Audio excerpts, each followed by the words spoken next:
अस्सलामुअलैकुम। Kaif 5 lecture 15 start हो गया जी हमारा।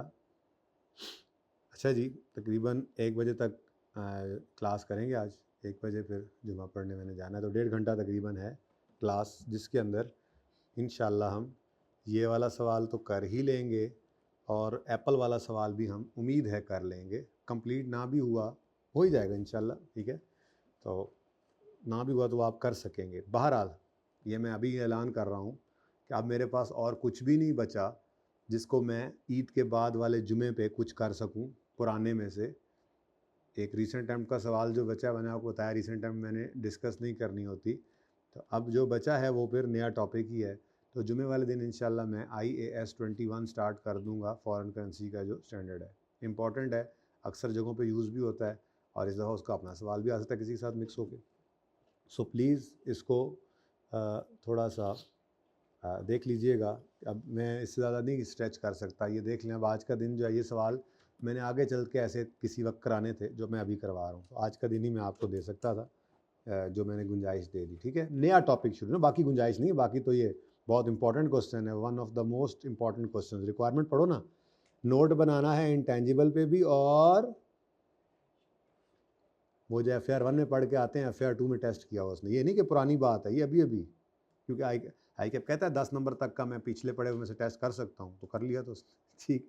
खैर चलें, जो भी हुआ आप बना ही लेंगे इंशाल्लाह। अब शुरू करते हैं जी काम। सबसे पहले पढ़ें इसको। एडजस्टमेंट नंबर 1 बनाना हमने क्या है, नोट, ठीक है।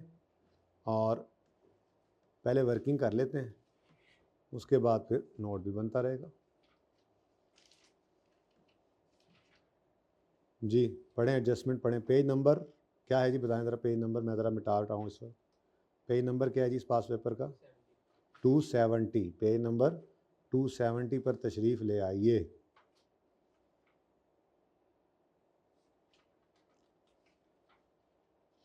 पास paper 1, pass paper 20, adjustment 1। Following information pertains to intangibles of Hadero limited on यकम मई 22। हमारा ईयर एंड है जिस पर हमने नोट बनाना है 31 दिसंबर 22, ठीक है।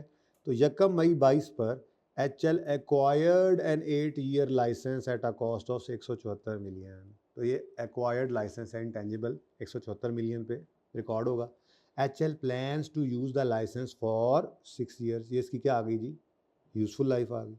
Licences are traded in active market. अब ये एक निशानी है अकल वालों के लिए, अगर उसने रेजिडुअल वैल्यू दे दी तो वो भी हमें लेनी पड़ेगी अमोर्टाइजेशन निकालते हुए, और अगर उसने कह दिया रीवैल्यूएशन मॉडल यूज़ होता है तो रीवैल्यूएशन मॉडल भी हम अप्लाई करेंगे। जबकि आई थिंक पास पेपर 5 था जिसमें उसने ये लिखा तो था कि जहाँ पॉसिबल हो ये, या 7 था शायद सवाल, जहाँ पे उसने कहा था वेयर पॉसिबल, ये 9 है। Zinc limited abroad casting uses revaluation model for subsequent measurement wherever possible. लेकिन पूरे सवाल में कहीं पे ऐसी पॉसिबिलिटी नज़र नहीं आई थी, तो हमने फिर किस पे रखा था इसको, कॉस्ट, ठीक है ना। लेकिन आज वाले सवाल के अंदर जो उसने एक लाइन दे दी कि लाइसेंसेस जो हैं वो एक्टिव, उनकी एक्टिव मार्केट एग्जिस्ट करती और ट्रेड होते हैं एक्टिव मार्केट के अंदर, तो फिर थोड़ा एहतियात के साथ चलेंगे। आगे कहते हैं on 31 December 2022 fair value of new licences valid for 8 years is 192 million. अब ये थोड़ी सी उसने ना फनकारी कर दी, ठीक है। 31 दिसंबर 22 पर फेयर वैल्यू ऐसे लाइसेंस की दे रहा है जो उस दिन 8 साल की लाइफ वाला होगा। क्या हमारा लाइसेंस भी उस दिन 8 साल की लाइफ वाला होगा? सोच के बताना। हमने यकम मई को एक लाइसेंस लिया, उसकी लाइफ 6 साल है, ठीक है जी, ओके। मई, जून, जुलाई, अगस्त, सितंबर, अक्टूबर, नवंबर, दिसंबर, 8 महीने हमने ये इस्तेमाल कर लिया। अब ये 8 महीने पुराना हो चुका है, ठीक है। अब वो कहता है 31 दिसंबर पे एक नया लाइसेंस जिसकी 8 साल लाइफ है वो 192 का है। वाइल ओल्डर लाइसेंसेस जो हैं उनको बेचा जाता है at fair value of new licence value less 2 million for each month the licence has already been use. बड़े तरीके से इसने फेयर वैल्यू निकालने के लिए दी है। खैर चलें, छोड़ें। कहीं पे ये लिखा हो HL uses revaluation model for subsequent measurement of इस इंटेंजिबल वेयर एवर पॉसिबल। तो क्या लाइसेंस में अब पॉसिबल है कि नहीं है? और बोलो, है ना पॉसिबल, यूज़ करेगा रीवैल्यूएशन जहाँ पे पॉसिबल है। तो अभी wherever possible and account for revaluation using net replacement value method, depreciation and amortisation are charge using straight line basis. ठीक है जी। अब पहले तो आप इसको यकम मई 22 पे ख़रीद कर इसको लेकर आएँ 31 दिसंबर 22। ठीक है। तो डेट, डिस्क्रिप्शन, लाइसेंस, एसेट जो है लाइसेंस, और फिर आगे देखते हैं सरप्लस या लॉस भी आएगा। ठीक है जी। अब जी यकम मई 2022 पर हमने इस लाइसेंस को ख़रीदा है। कितनी कॉस्ट है जी इसकी? 174। 31 दिसंबर 2022 पर इसको डेप्रीशिएट करना है, तो इसकी लाइफ कितनी है जी? लाइफ कितनी है इसकी? लेकिन इसकी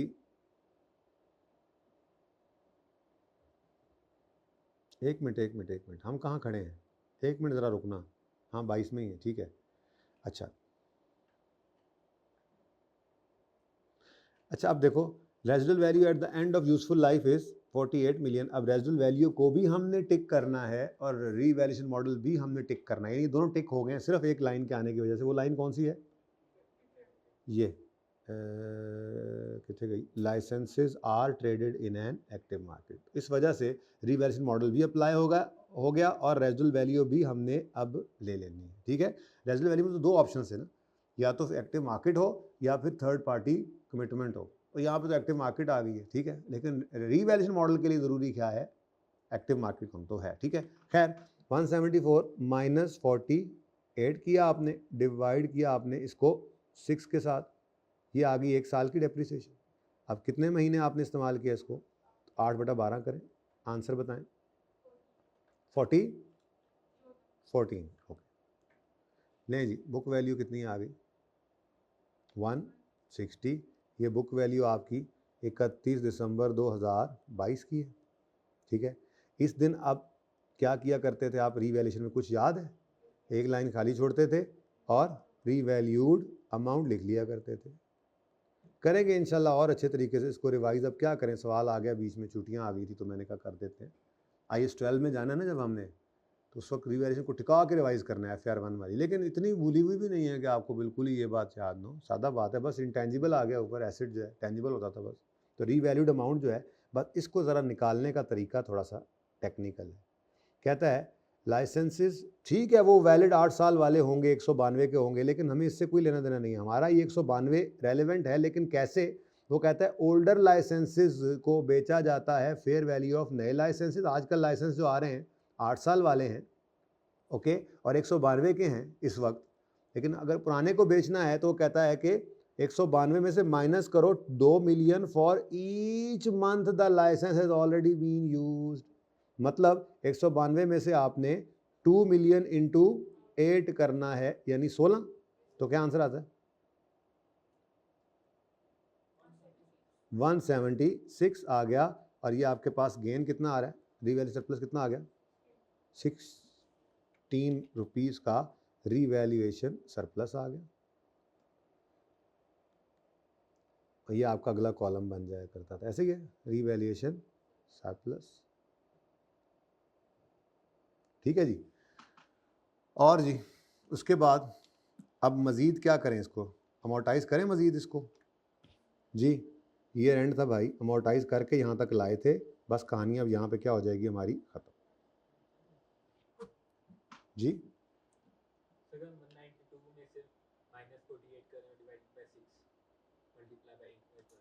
हाँ,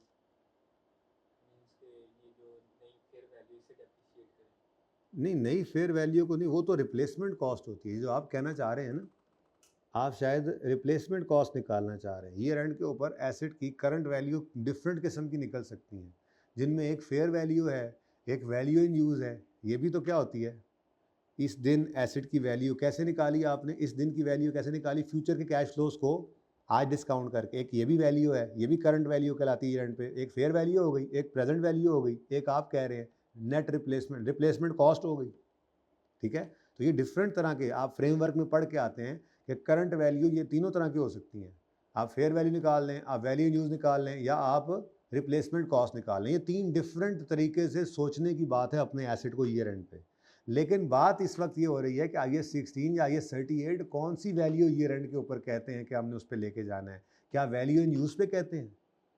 बोलो। वो तो IAS 36 यूज़ करता था रिकवरेबल अमाउंट निकलवाने के लिए। अच्छा, क्या ये रिप्लेसमेंट कॉस्ट के ऊपर कहते हैं ले जाओ? एसएल फास्ट तो हमने कभी नहीं सुने थे।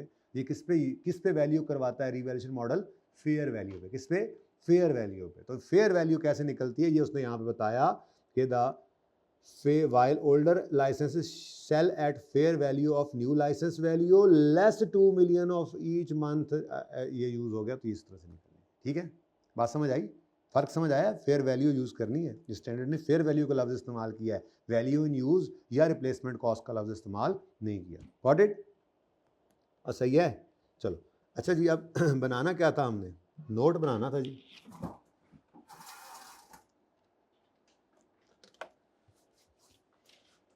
तो क्वेश्चन नंबर 20 है, पेज नंबर 270। नाम है बिजनेस का HL हडेरो लिमिटेड।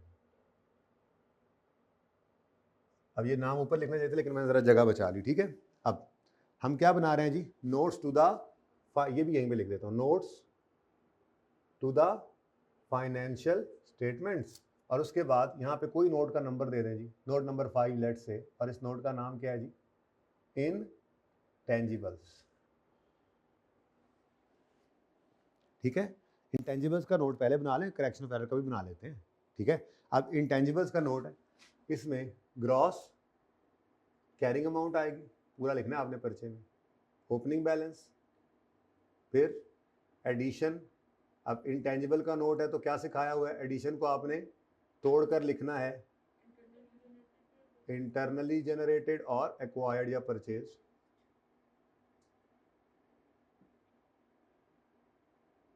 फिर खैर से आपका इस दफ़ा रीवैल्यूएशन भी आ रहा है, तो रीवैल्यूएशन के लिए 2 काम करने पड़ते हैं नेट रिप्लेसमेंट मेथड में, ट्रांसफ़र भी आएगा और रीवैल्यूएशन भी आएगा। ठीक है, तो ट्रांसफ़र और रीवैल्यूएशन। फिर डिस्पोजल हो सकता है, अगली किसी एडजस्टमेंट में डिस्पोजल भी आ जाए, वैसे मैंने पढ़ लेना चाहिए था मुझे, लेकिन चलो आप तो सवाल पढ़ के किया करते हैं। ठीक है, और एंड पे क्या आ जाएगा? क्लोजिंग। ठीक है, उसके बाद अक्यूमुलेटेड अमोर्टाइजेशन। और अगर कोई इम्पेयरमेंट वगैरह आ गई तो मैंने आपको बताया हुआ अलग से सेक्शन नहीं बनाते, यहीं पे एडजस्टमेंट करते हैं। तो इसका तरीका फिर ये होता है कि जब सब कुछ लिख लो तो अमोर्टाइजेशन के नीचे एक लाइन खाली रखा करो। किसकी भला? अगर कोई इम्पेयरमेंट आ जाए तो एंड पे छोड़ो, क्लोजिंग से ऊपर एक लाइन छोड़ देना। ठीक है ना, एहतियातन छोड़ दिया करो। पता नहीं है या नहीं, मेरे ख्याल में नहीं है, शायद हो भी, तैयारी तो हमारी होगी ना। ओपनिंग। अब अगली बात, बचपन वाली बात याद करो, अगर revaluation start of the year होती थी तो पहले ट्रांसफ़र लिखते थे आप, फिर ये डेप्रिसिएशन। ठीक है, और अगर ईयर एंड पे रीवैल्यूएशन होती तो पहले डेप्रिसिएशन फिर ट्रांसफ़र। कोई फ़र्क नहीं पड़ता इससे पहले क्या लिखो, लेकिन इससे ज़रा हेल्प मिल जाती है। अगर start of the year revaluation है तो साल के पहले ही दिन जो ओपनिंग बैलेंस पड़ा होता है उसको ट्रांसफ़र करना होता है, और अगर साल के एंड पे रीवैल्यूएशन करनी है तो जो ओपनिंग होता है और जो इस साल का होता है वो ऐड करके जो क्लोजिंग पे होता है उस दिन वाला ट्रांसफ़र करना होता है। ठीक है, तो आज हमारे साल के अंदर ईयर एंड पे रीवैल्यूएशन है, तो फिर यहाँ पे मैं क्या कर लूँ? ओपनिंग के बाद पहले क्या लिख दूँ? अमोर्टाइजेशन एक्सपेंस और फिर ट्रांसफ़र। ठीक है जी, ओके। और उसके बाद फिर डिस्पोजल लिख दो, एक लाइन एहतियातन छोड़ दो कहीं इम्पेयरमेंट ना आ जाए, आ गई तो यहाँ पे वहीं पे एडजस्ट कर देंगे। करना क्या है, तरीका सिखाया, यहाँ पे स्लैश डाल के इम्पेयरमेंट भी लिख लेंगे, इम्पेयरमेंट लॉस फॉर द यहाँ ऐड कर देंगे, क्लोजिंग के अंदर वो खुद ब खुद आ जाएगा। ठीक है, अब this closing minus this closing is equal to book value, और उसके नीचे आपको 3 चीज़ें लिखनी होती हैं, वो हम लिख लेंगे इंशाल्लाह। ओपनिंग इस क्लोजिंग में ऐड हो जाएगा ना, क्योंकि हमने यहाँ पे यूँ कर देना ना, आने तो दो। हम क्या करते थे, यूँ नहीं करते थे, स्लैश अक्यूमुलेटेड इम्पेयरमेंट लॉस। अब ये इकट्ठा हो जाता है तो फिर क्या होता है, यहाँ पे इम्पेयरमेंट लॉस आ गया तो इस क्लोजिंग के अंदर ये दोनों ही आ जाते हैं, अगले साल ओपनिंग में बन जाते हैं। ठीक है, चल अच्छा जी, पर आए तब ना, आएगा तो देखेंगे, आ गया तो लिख देंगे। ठीक है, चल, बहुत देर कर दी मेहरबान आते आते। हमने रीवैल्यूएशन रिवाइज कर ली, ये देखो ये देखो पास पेपर। अच्छा जी, क्या है नाम इस एसेट का? लाइसेंस। चलो जी, लाइसेंस। पहले मुझे बताओ लाइसेंस का ओपनिंग बैलेंस क्या था? इसी साल तो खरीदा आपने। अच्छा, खरीदा है तो कितने का खरीदा था? 174। ठीक है। इसकी अक्यूमुलेटेड अमोर्टाइजेशन भी कोई नहीं थी ओपनिंग डेट पर। ठीक है। अब इस साल की अमोर्टाइजेशन, ये मैंने डेप्शन लिख दिया, बहुत माजरत, लिख दूं अमोर्टाइजेशन जो चलेगा? वर्किंग ही है, चल जाएगा। नहीं बाद से केस कराया होना तुसी, मैं लिख ही देता हूँ, 1 मिनट ही लगना है। ठीक है।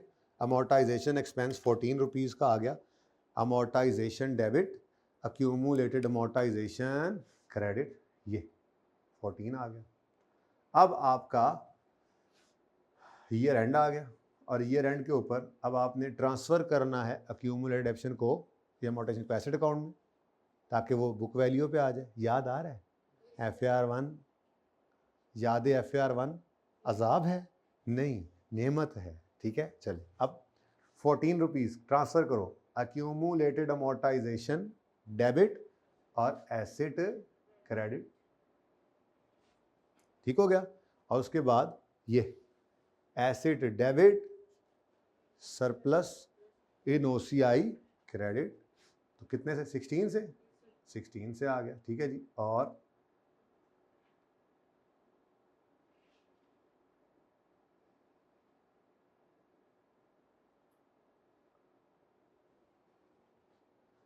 अच्छा, पता नहीं अब डिस्पोजल हो सकता है ना हो, इसका तो नहीं है। ठीक है ना, लेकिन और भी तो हो सकते हैं ना, एडजस्टमेंट्स तो और भी हैं।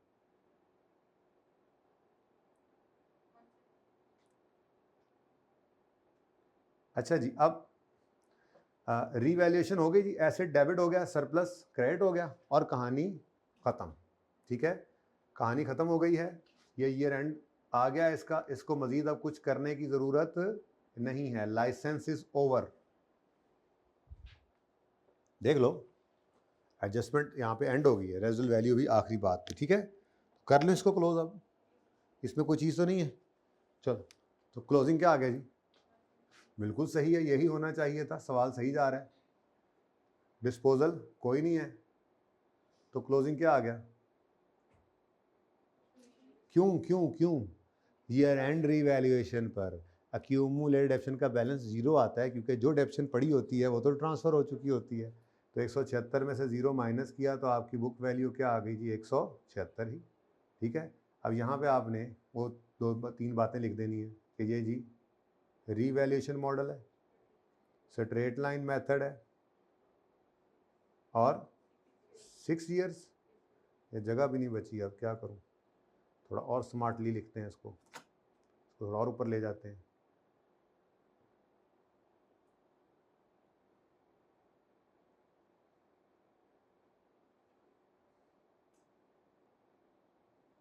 यहाँ पे ज़ीरो हो गया, और ये आ गया 176 revaluation model, straight line method, और 6 ईयर्स। ठीक है जी, सही है। नेक्स्ट,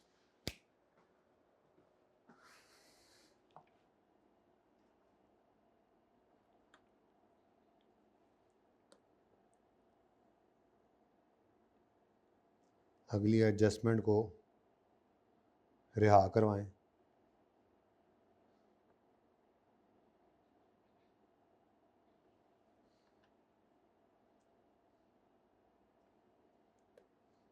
जी नेक्स्ट क्या है? पढ़ें जी।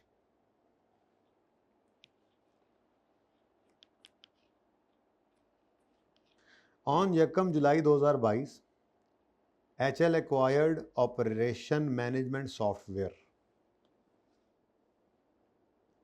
सॉफ्टवेयर है, at a cost of 410 million. HL also incurred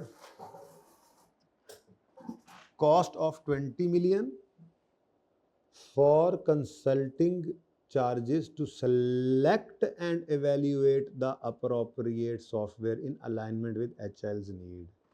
अब ये सेलेक्ट एंड एवेल्यूएट के लिए कंसल्टेंसी आपने ली, किसी एक्सपर्ट बंदे को कहा यार हमें बताओ कौन सा सेलेक्ट करें हम और उसको एवेल्यूएट कर दो। मेरा सवाल, इसको आप कॉस्ट में ऐड करेंगे या इसको इग्नोर करेंगे? भाई ये ऐड नहीं होगा, क्योंकि सिलेक्शन तो लाइक वो याद है आपको जब इंटरनली जनरेटेड होता था या जब वो आप वेबसाइट भी बनाते थे, तो ये सिलेक्शन और एवेल्यूएशन जो है ये हमेशा उस फेज़ के अंदर आती थी जो खर्चे होते हैं, ठीक है। इसको हम हमेशा एक्सपेंस आउट करते हैं। ये रिसर्च टाइप फेज़ होता है, ठीक है जी। तो रिसर्च टाइप फेज़ है, यानी मिसाल के तौर पे आप ये सॉफ्टवेयर लेते या ना लेते, ये खर्चा तो आपका हो गया था, ठीक है। तो एसिड की वजह से ये खर्चा नहीं हुआ, ये खर्चा पहले ही हो गया था, ठीक है। तो इसको क्या करना है आपने, एक्सपेंस आउट करना है। इसको क्या करना है, इग्नोर करेंगे इसको, ओके। वो कंसल्टेंट जो इसको इस सॉफ्टवेयर को इंस्टॉल करने में आपकी हेल्प करे, उस कंसल्टेंट को आप इसकी कॉस्ट में ऐड करते हैं, उस कंसल्टेंसी को ऐड करते हैं। इंस्टॉलेशन, टेस्ट रन, इसके लिए चल रहा है। अभी तो बात ये नहीं हुई थी सॉफ्टवेयर कौन सा लेना, उससे पहले किसी को कहा यार तेरा मशवरा दो हमारे लिए कौन सा बेहतर रहेगा। तो this is just like planning, this is just like research.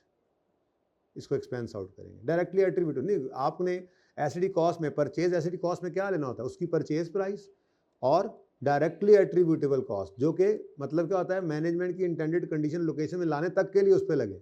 अभी तो यही नहीं सोचा था कि कौन सा लेना है, उस वक्त जो खर्चा हो रहा है वो तो फिर एक्सपेंस ही जाएगा, ठीक है। अच्छा, तो ये धोखा था, इसको आपने क्या कर दिया, इस धोखे को इग्नोर कर दिया, ठीक है। Next, HL expects that indefinite life can be achieved if HL incurs future expenditure to enhance its performance standards by integrating artificial intelligence into this. Future में ये करेंगे, अच्छा जी। Without such expenditure, the software is projected to become technologically obsolete in, भैया future में जो करेंगे वो तो बात की बात है, फिलहाल तो यही है 5 साल इसकी लाइफ। जब फ्यूचर में कर लेंगे तो फ्यूचर की कॉस्ट है, सब्सिक्वेंट एक्सपेंडिचर वाला आपने रूल पढ़ा हुआ है ना जी, ठीक है। उसमें ये देखेंगे कि अगर वो कॉस्ट इनकर करने से इसकी अंदर को अपग्रेड टाइप, इसके अंदर कोई एनहेंसमेंट आई है तो उसको कैपिटलाइज करेंगे। फिर जो रिमेनिंग लाइफ उस दिन होगी, उस दिन ये वाली कॉस्ट बची होगी और वो नई वाली कॉस्ट भी अमोर्टाइज कर लेंगे। फिलहाल तो इसका कुछ भी नहीं करना था,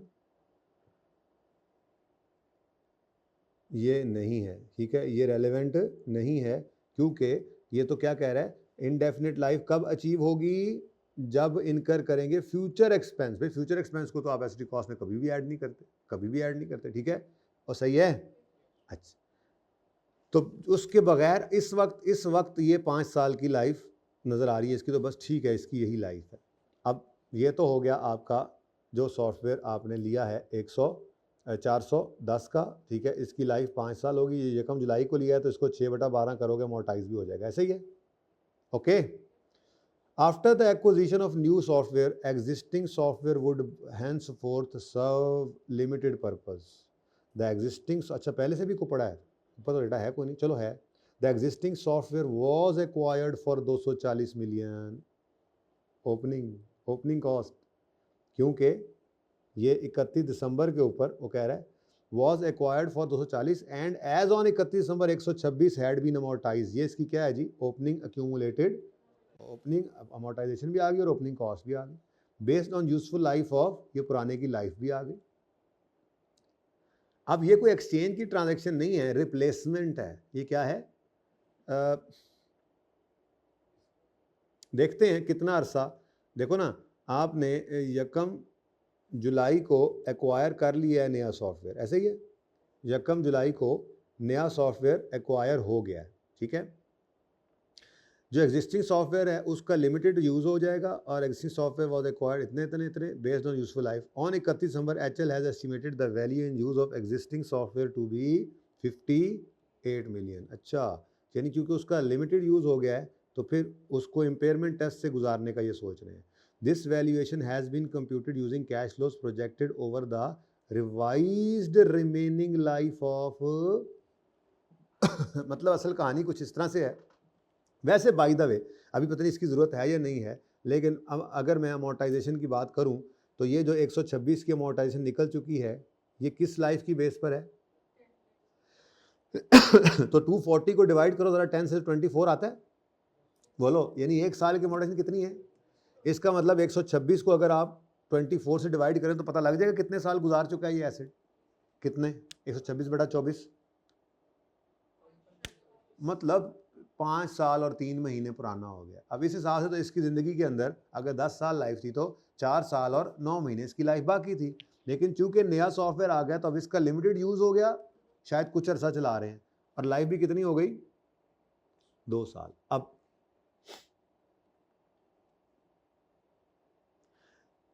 240, अच्छा देखो आगे क्या कहता है, स्ट्रेट लाइन ही यूज़ कर रहा है ना, वो सबके लिए यही कह रहा था, ठीक है। तो जो ओल्ड है वो तो गोल्ड है, 240 माइनस 126 पर पड़ा हुआ था, यानी 114 पर पड़ा हुआ था साल के स्टार्ट में। साल के एंड पर remaining life, revised remaining life कितनी हो गई है, इसको क्या कहा जाता है जी, चेंज इन एस्टीमेट। क्यों कह रहा हूँ, क्योंकि अभी ज़बानी आपको मैंने बताया, ज़बानी कलामी कि इसकी रिमेनिंग लाइफ तो थी 4.25 पौने 5 साल, लेकिन आपने अब क्या कहा, इसकी लाइफ नहीं जी कितनी रह गई है, सिर्फ 2 साल। तो इसका मतलब क्या हो गया, एस्टीमेट चेंज। अगर एस्टीमेट चेंज हो जाए तो इसको क्या किया करते थे आप, बचपन से याद होगा आपको, साल के नहीं साल के स्टार्ट से इसको अप्लाई करते थे और बिल्कुल बुक वैल्यू को ही अब उसके ऊपर डिवाइड करते थे, ठीक है। चेंज इन एस्टीमेट को हम अप्लाई किया करते हैं, applied from start of the year. अब अगली मुसीबत आ जाएगी, ये लाइफ वाला जो मामला है ना जी, ये बड़ा गड़बड़ है। देखो इस वक्त हम 31 दिसंबर 2000 केड़ा 10 दो 22 पे खड़े, ठीक है, और यहाँ खड़े होकर कह रहे हैं जी कि जो ओल्ड है, ओल्ड वो अब कितने साल चलेगा, मजीद कितने साल चलेगा, 2 साल, मजीद कितने साल चलेगा, ज़रा फिर एक बार पढ़ लो। This valuation has been computed using cash flow projected over the revise remaining life of 2 years.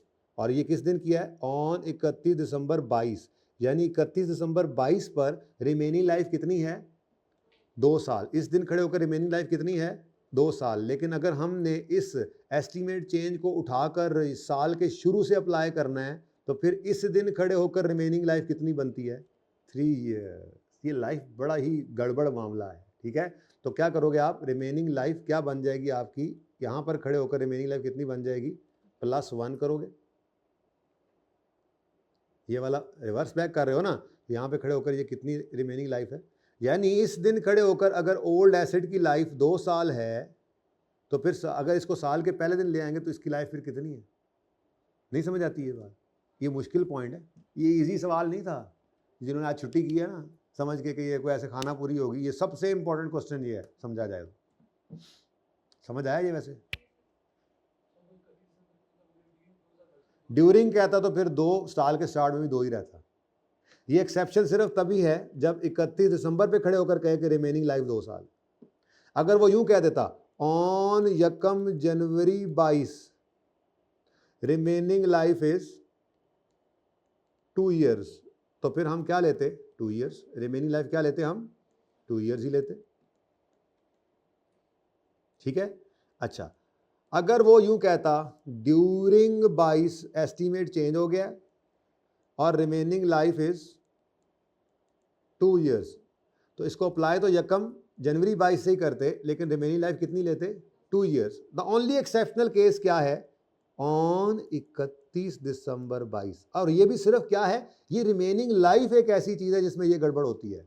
अगर रेजनल वैल्यू लिखे तब भी वही रहती है, मेथड गए तब भी वही रहता है। मसला किस में आता है, साल के आखिरी दिन खड़े होकर कह दे 2 साल लाइफ बाकी है, तो साल के पहले दिन से जब अप्लाई करेंगे तो साल के पहले दिन तो फिर 2 साल नहीं ना बचते, इस दिन से ऑनवर्ड्स 2 साल की बाकी लाइफ से जिस तरह उसने वैल्यू यूज इस दिन निकाली 31 दिसंबर 22 पे। लेकिन अगर इस एस्टीमेट चेंज को हम साल के स्टार्ट में अप्लाई करें तो साल के स्टार्ट में तो इसकी लाइफ जो है वो 5 साल 25 महीने बची हुई है। इस दिन 4 साल 25 महीने कह रहा हूँ, सॉरी 4 साल 9 महीने यहाँ बची हुई है। यहाँ पे कितनी है, 5 साल 9 महीने बची हुई थी। तो ये चेंज इन एस्टीमेट इस दिन हुआ और हमने क्या कहा, इस दिन अब 3 साल बाकी है, ठीक है। तो ऑन 31 दिसंबर 22 हो लिखा हो सवाल में, रिमेनिंग लाइफ इज 2 ईयर्स, तो ये एक्सेप्शनल केस है। आपने फिर क्या करना है, रिमेनिंग लाइफ कितनी लेनी है, क्योंकि हमारा असूल क्या है, चेंज इन एस्टीमेट को हमने अप्लाई करना होता है फ्रॉम। अब सवाल के अंदर जो है डिपेंड करता है क्वेश्चन में वो किस सिचुएशन का, ये तीनों में से कोई एक सिचुएशन हो सकती है। हमारी सिचुएशन इस वक्त कौन सी है, ये वाली। तो इसलिए हमने साल के एंड पे अगर 2 साल रिमेनिंग लाइफ है तो हमने जब उस एस्टीमेट चेंज को साल के स्टार्ट पे अप्लाई करना है तो हमें फिर लाइफ को 1+ करके लेना पड़ेगा, ठीक है, सही है। चलो अब वर्किंग यही मैंने कर दूं, फिर वहाँ पे नोट पे जाकर ही लिखते हैं, ठीक है जी। तो अब मुझे बताओ अमोर्टाइजेशन, सबसे पहले तो मुझे ये बताओ ओपनिंग में कुछ आएगा? ओपनिंग में है ना पुराना सॉफ्टवेयर, बता तो दिया उसने। ओपनिंग कॉस्ट उसकी कितनी है? 410 नहीं 200, 410 ऊपर वाला, सॉरी, ठीक है। ओपनिंग कितनी है जी? 410 दूसरा है, 240 ओपनिंग है, 410 तो नया वाला था ना। ओपनिंग 240 और ओपनिंग 126, तो ये क्या चीज है? सॉफ्टवेयर, एक ही है सॉफ्टवेयर। तो सॉफ्टवेयर ओपनिंग 240 है और इसकी अमोर्टाइजेशन ओपनिंग कितनी है? 126। यहां पे हम मौजूद हैं, ठीक है। अब पुराने वाले ने पूरा साल डेप्रीशिएट होना है, अमोर्टाइज होना है, और नए वाले ने कब आया? 1 जुलाई को, 6 महीने उसने अमोर्टाइज होना है। तो अमोर्टाइजेशन एक्सपेंस दोनों का ही आएगा ना। अब सॉफ्टवेयर बेसिकली नहीं रहा, ये सॉफ्टवेयर्स हो गए ना। पहले अकेला था, मैं लिख देता हूँ ऐसे कर, सॉफ्टवेयर्स, अब 2 हो गए ना, एक ये पड़ा था, एक अभी आएगा एडिशन में। एडिशन भी कर लेते हैं, चलो एडिशन करते हैं। ऑन 1 जुलाई 22 एचएल ने एक्वायर किया है, 1 जुलाई 22 को एक्वायर किया 410 मिलियन का। अब वैसे भी 410 इसी दिन कैपिटलाइज लिए कर रहे हैं कि ये कंसल्टेंसी इसको इंस्टॉल करने के लिए नहीं थी, ठीक है ना, इसलिए इसको इग्नोर किया। तो 410 रुपए का एडिशन। अब ये इंटेंजिबल भी क्या है? इंटरनली जनरेटेड है या परचेज्ड है? कितने का? 410। अब इधर में 240 में हद हो गया, 410, ठीक है।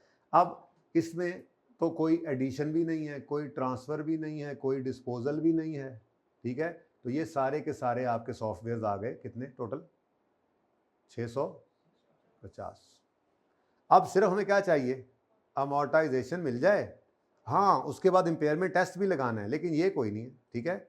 डिस्पोजल भी कोई नहीं है, ये तो कोई नहीं है ना। लेकिन एक चीज़ तो अभी भी इंतज़ार में है ना आपके, वो क्या है? अगर इंपेयरमेंट टेस्ट लगाने पर इंपेयरमेंट लॉस आ गया तो उसकी तैयारी मैंने पहले ही कर ली हुई है, ठीक है, ओके, और सही है। तो अगर आ गया तो वो यहाँ पर लिख लेंगे, उसी में शामिल हो जाएगा, तो ये कहानी ख़त्म हो जाएगी। अब सबसे पहले तो आपने अमोर्टाइज करना है इनको, ठीक है। अब इंटेंजिबल्स 2 हैं, तो पहले किसको अमोर्टाइज करोगे? ओल्ड को या न्यू को? तो न्यू को कर लो जी, न्यू को अमोर्टाइज करना है जी। 410 कॉस्ट है, डिवाइड बाय इसकी लाइफ 5 साल है, 6/12 जी। लाइफ 5 साल डिसाइड कर चुके हैं हम।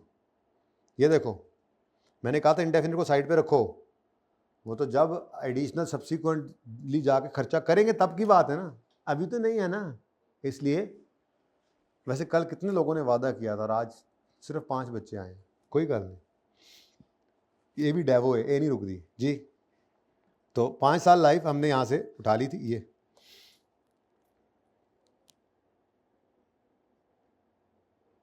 किधर गई है, ठीक है। तो इसको डिवाइड बाय 5 किया और कितने महीने इसको इस्तेमाल किया हमने? 6/12। आंसर बताओ? 41। उसके बाद ओल्ड जो है, ओल्ड, इसमें एस्टीमेट चेंज आ गया। तो एस्टीमेट चेंज आए तो जिस दिन एस्टीमेट चेंज आया वो कौन सा दिन है? हम स्टार्ट पे उठा कर ले आए। इस दिन खड़े होकर बुक वैल्यू कितनी है? वो सवाल में गिवन है, 240 और 126, इसको नेट कर लेंगे, ठीक है। 240 माइनस 126, ये क्या आता है? ये क्या आता है? ये 114 क्या है? Book value at the date of change in estimate. Divide करेंगे इसको रिवाइज्ड एस्टीमेट से, यानी कि रिमेनिंग लाइफ से, और वो कितनी लेनी है यहाँ पर? 2 या 3? यही तो कवाली करता रहा हूँ इतनी देर से, 3 करना है, ठीक है। अब ये आपका आंसर आ गया 38। तो टोटल कितना बन गया? 79, ठीक है जी। ये 79 का अमोर्टाइजेशन एक्सपेंस रिकॉर्ड कर लें। अच्छा, पुराने वाले को अमोर्टाइज करना है, लेकिन फिलहाल इंपेयरमेंट ऐसे गुजारना, लेकिन फिलहाल अमोर्टाइजेशन तो पूरी रिकॉर्ड करें ना। इसकी एंट्री जो होती थी अमोर्टाइजेशन एक्सपेंस डेबिट, ये वर्किंग का रेफरेंस दे देना यहाँ पे, वर्किंग 1 का रेफरेंस यहाँ पे, वर्किंग 2 का यहाँ पे, ठीक है। कितना आ गया?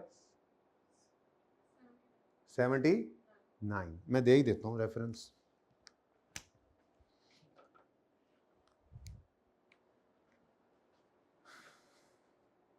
ये फिगर आई है वर्किंग 1 से, ठीक है, ये भी वर्किंग 1 में आई थी, ओके। उसके बाद ये फिगर आई है वर्किंग 2 से, बाकी तो सब चल रहा है वैसे। हाँ जी, अब इम्पेयरमेंट टेस्ट से गुजार लो क्योंकि उसने डेटा दे दिया इम्पेयरमेंट, ठीक है। इम्पेयरमेंट टेस्ट से गुजारना है तो आपको क्या दो चीज़ें कंपेयर करनी पड़ती हैं जी? हाँ, किसकी? पुराने वाले की, नए वाले की? ओल्ड की ही इम्पेयरमेंट टेस्ट है ना, तो इम्पेयरमेंट टेस्टिंग के लिए आपने ओल्ड की बुक वैल्यू लेनी है। अब ये इम्पेयरमेंट टेस्ट किस दिन लगाओगे? 31 दिसंबर 2022 पे। आप ना स्टार्ट में खड़े हो जाना, ओके। तो आपको बुक वैल्यू चाहिए। अब बुक वैल्यू आप निकाल सकते हैं, 31 दिसंबर 22 से बुक वैल्यू निकालेंगे तो आप 114 पे पहुंच चुके थे, इसमें से माइनस कर दें 38 को, क्या आंसर आता है? अच्छा, आप इसको यूँ भी कर सकते थे, 240 था ना असल में, उसमें से 126 निकल चुका था और 38 अब निकाल दो, ये ऐसे भी कर सकते हो, यानी कि जैसे आपको कंफर्म, जैसे बेहतर लगे, ठीक है। तो बोलो, कॉन्फिडेंट जैसे फील करें। एक ही बात है, दो तरीके से लिखी हुई है, बोलो क्या आता है आंसर? 76। ये क्या है जी? इसकी बुक वैल्यू। क्या है इसकी? Book value. दूसरी चीज़ हमें क्या चाहिए? Recoverable amount. और अगर सवाल में सिर्फ उसने वैल्यू इन यूज़ दी हुई है तो उसी को ही हम क्या कह दिया करते थे, या इस 36 में पढ़ा था, रिकवरेबल अमाउंट। यही है, दोनों चीज़ों में से हायर लेना होता है ना, fair value less cost to sell और वैल्यू इन यूज़। लेकिन स्टैंडर्ड ने खुद लिखा था, अगर कभी सवाल में fair value less cost sell given ना हो तो वैल्यू इन यूज़, असल एसिड बिकता नहीं भी है, आपके इस्तेमाल की वजह से आपने रखा होता है, तभी फ़ायदा दे रहा है, तो वैल्यू इन यूज़ ही जो है उसकी रिकवरेबल अमाउंट कंसिडर होगी। तो सवाल में रिकवरेबल अमाउंट उसने डायरेक्ट दी हुई है या वैल्यू इन यूज़ दी है? वैल्यू इन यूज़ दी है। HL estimated value in use of existing software to be 58।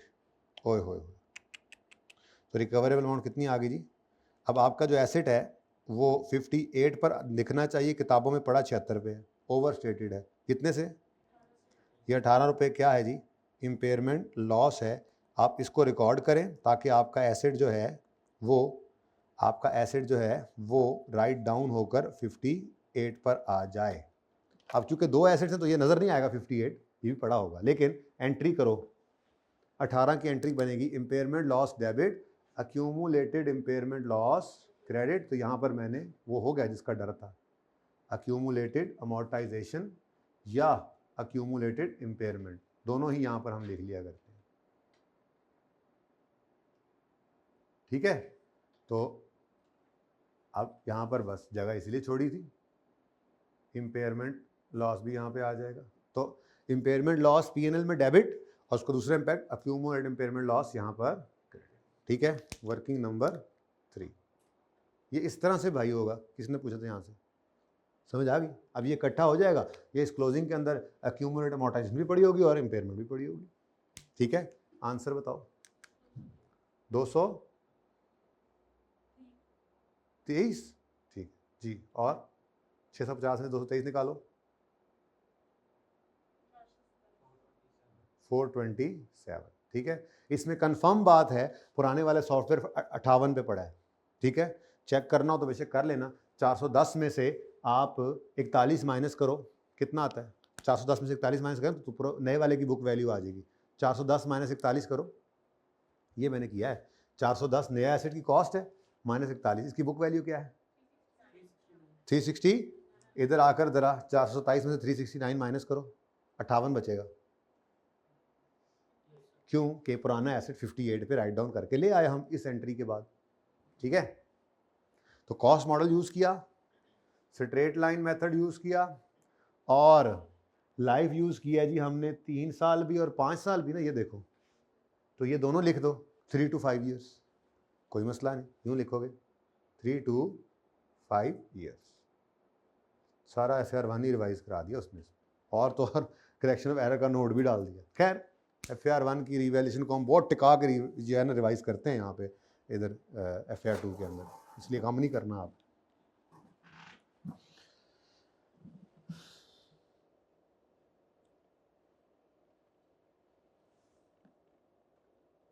चलें जी, नेक्स्ट।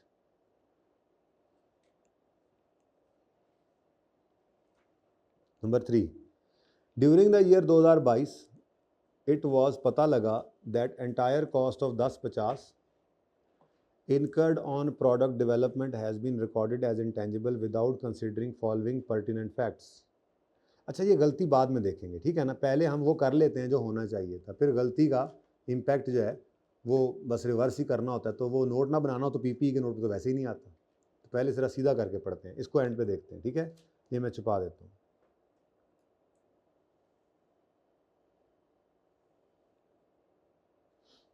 चलो, the product development was commenced on 1 अगस्त 21। तो स्टार्ट हुआ है जनाब प्रोजेक्ट, ये करते थे ना आप स्टार्ट किस दिन जी, 1 अगस्त 2021। ये तो पिछले साल की बात है ना। हाँ, आगे कहता है up till the launch date of 1 October 22। तो लॉन्च किस दिन हो रहा है, 1 अक्टूबर 22। अब पता नहीं बीच वाली कहानी क्या है, पढ़ो आगे। खैर द फॉलोइंग, वो कहता है 1 अगस्त 21 से ये काम शुरू हुआ था और 1 अक्टूबर 22 तक फॉलोइंग डायरेक्टली एट्रीब्यूटेबल कॉस्ट वर इनकर्ड। इसका मतलब ये सारी की सारी कॉस्ट जो हैं ये अगस्त, सितंबर, अक्टूबर, नवंबर, दिसंबर 5 महीने 21 वाले हैं, और इधर से 9 महीने, 9 और 5 कितने बनते हैं, इतना नहीं पता तो 14 मंथ्स। देखो ना, प्रोडक्ट डेवलपमेंट शुरू हुई 1 अगस्त 21 को और अब टिल लॉन्च डेट 1 अक्टूबर 22 ये खर्चे हुए हैं। तो इसका मतलब 1 अगस्त 21 से 30 सितंबर 22 तक कितने महीने बनते हैं, 5 महीने 21 के, 9 महीने 22 के, तो 14 महीने बन गए। ये 14 महीने के खर्चे हैं सारे।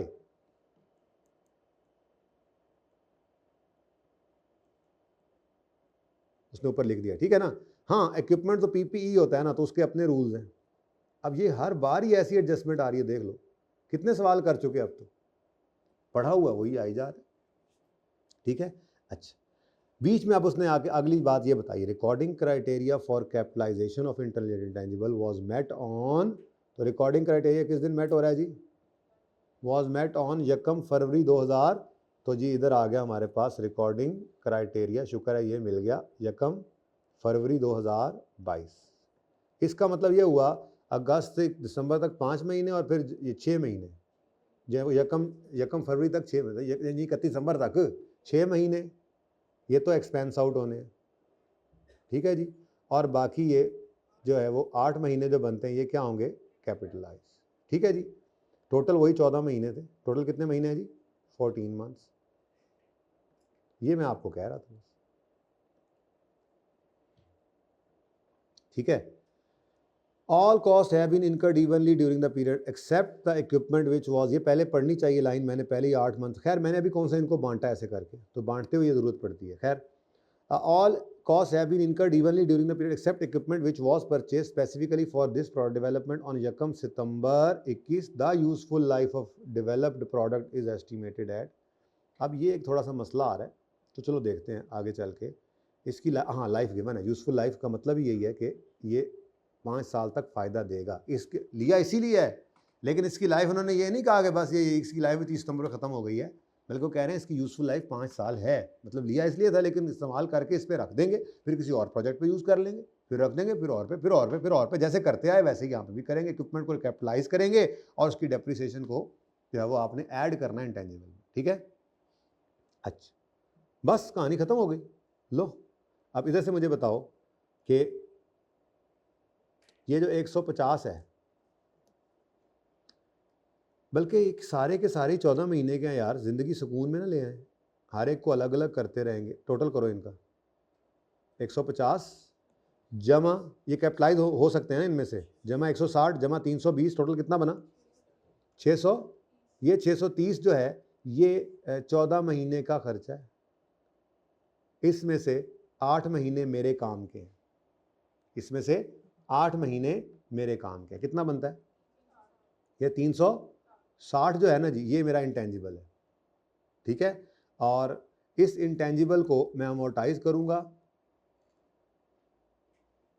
अक्टूबर, नवंबर, दिसंबर 3 साल पे, और इसकी लाइफ भी कहीं पे बताई हुई थी उसने, useful life of develop products कितने 8 ईयर्स, ये ठीक है। तो ये जो आपका आएगा आंसर, ये आंसर अमोर्टाइज होगा, ओके। अच्छा, जो एक्सपेंस में जाना है, क्या मेरे सवाल के हिसाब से उसकी कोई ज़रूरत है फिलहाल जो मैं नोट बना रहा हूँ, तो P&L में जाना है ना, बी रिक्वायरमेंट की तो बात नहीं कर रहा मैं। ये हो गया। अच्छा, अभी इंटेंजिबल में सिर्फ यही नहीं है, इंटेंजिबल में ये कितना आया था अभी बताया था आपने, ये कितना आया था, ये भी वर्किंग कर लेते हैं, ठीक है, 360 प्लस इसके अंदर क्या होना है, ये 420 का जो इक्विपमेंट आया है इसकी लाइफ कितनी है, 5 साल, और ये किस दिन आया है, यकम सितंबर को, तो सितंबर ऑनवर्ड्स, तो सितंबर 21 में, अच्छा अच्छा अच्छा, तो सितंबर, अक्टूबर, नवंबर, दिसंबर, ये 4 महीने भी एक्सपेंस में जाने हैं मेरी बला से। अब हमारे साल का जनवरी भी एक्सपेंस में जाना है, हमारे साल में तो वही 8 महीने ही बनते हैं। अब इसको डिवाइड बाय 5 करेंगे तो इसके पूरे साल की अमाउंट डेप्रिसिएशन आएगी। हमें पूरे साल की नहीं चाहिए, हमें कितने महीनों की चाहिए, कितने, 8/12 कितना आता है, ये दोनों मिलकर हमारा इंटेंजिबल बन रहा है। सही है, इतना, यानी कि इतना मुश्किल काम कोई नहीं होता, ये तो बस जो है वो थोड़ा सा हिम्मत के साथ इसको देखने की ज़रूरत होती है।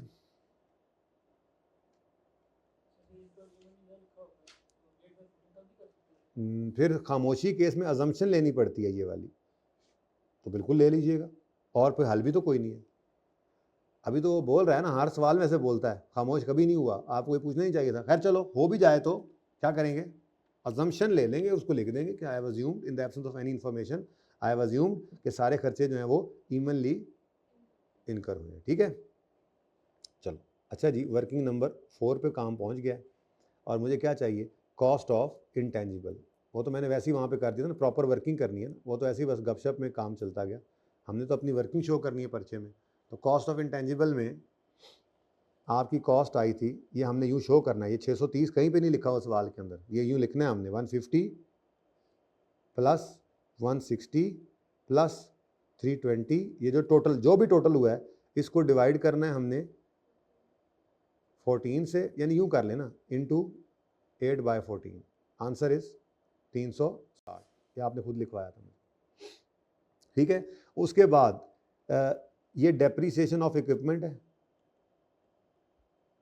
ये निकालने के लिए आपने 420 पकड़ा, डिवाइडेड बाय 5 किया, इंटू वही 8/14, ठीक है। वो तो पहले इंटेंजिबल तो निकल लेना बेटा, अमोर्टाइजेशन तो इंटेंजिबल की निकलनी है ना, इंटेंजिबल बांध तो लेने दो, पहले इंटेंजिबल बनेगा फिर इसको मोटाइज भी इंशाल्लाह करेंगे, ठीक है।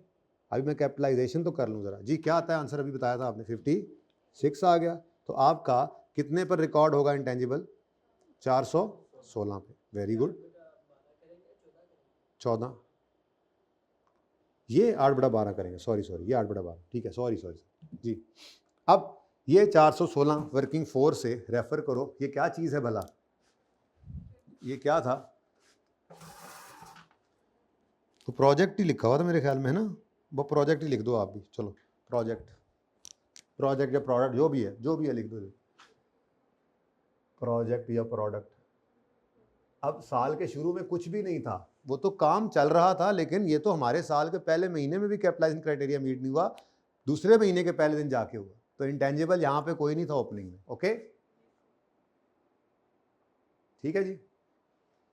उसके बाद इस बार क्या हुआ है, इंटरनली जनरेट, कितना, 400 कितना बोला था आपने, 416, तो ये 416 पर एडिशन आ गया, ये वर्किंग नंबर 4 में आपने निकाला, एग्जामिनर को दिखा देंगे छोटा सा ऐसे, ठीक हो गया।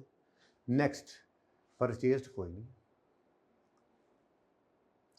इसके ऊपर इसकी रिवैल्यूएशन भी नहीं, कोई जिक्र ही कोई नहीं है, ऐसा कुछ भी नहीं है यहाँ पे, तो ये 410 पर ही, 416 पर ही नज़र आएगा। अब अगली कहानी आती है, ये इंटेंजिबल है तो इसकी अमोर्टाइजेशन की कहानी क्या है, तो उसकी अब करेंगे अमोर्टाइजेशन, ठीक है। अमोर्टाइजेशन के लिए हम वर्किंग नंबर 5 कर लेते हैं, यहीं पे हो जानी है वर्किंग 5 जी। अमोर्टाइजेशन निकलेगी 416 डिवाइडेड बाय, अब इसकी लाइफ ये पड़ी है 8 ईयर्स, ठीक है, इसकी लाइफ 8 साल है, और ये लंच किस दिन हुआ है, लॉन्च यकम अक्टूबर, तो 3 महीने, तो डिवाइड बाय 8 साल इंटू 3/12 जी, ये 13 रुपए की अमोर्टाइजेशन वर्किंग नंबर 5, यहाँ पे कोई रिवैल्यूएशन नहीं है, कोई डिस्पोजल नहीं आया, कोई इम्पेयरमेंट का कोई जिक्र शिक्र कोई नहीं है, तो ये 13 हो गया और बुक वैल्यू आ गई 403 ही आती है ना। कौन सा मॉडल है? Cost model, straight line method, life 8 years.